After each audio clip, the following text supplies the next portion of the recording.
Arzu, kızın hicaba keçdi. Bəli. Yəni çox gözlənilməz idi bu hər kəs üçün. Necə oldu? Yəni namaz qılırdı mı daha öncə? Naibə həmişə fərqli olub. Yəni Naibə doğrudan da həmişə fərqli olub. Naibə indi 16 yaşı var. Təxminən 3 il yarım bundan qabaq başladı hər orucluqda oruç tutmağa, özü sərbəst. Mənə dedi ki, bəs öyrənmək üçün o xalçalar var. Mama, mənə onları alarsan? Dedim, hə. Niyə almıram, alaram. İlk dəfə aldım.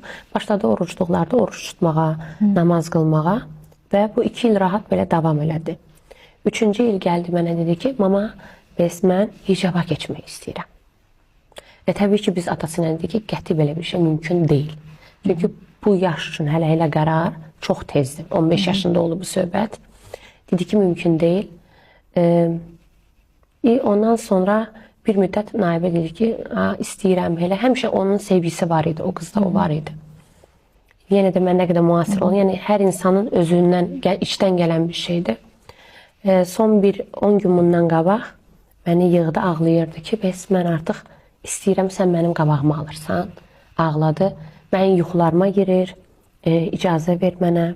Çünki biz dedik ki, elə bir addım, elə bir şeydir ki, yaşın azdır.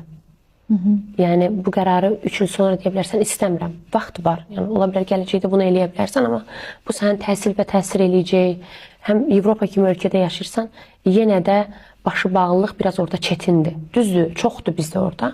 Amma yenə də istədiyin təhsil üzrə belə çətindir. Yəni, bunları sən bil bu yola çıx. Məktəbdə biraz fərqli baxılacaqsan. Haradasa yenə də xristiyan ölkəsində müsəlmanlığı önə getirirsən də. Dedi ki, yox mama, mən bilirəm, qabağını kəsməyim. Biz də atası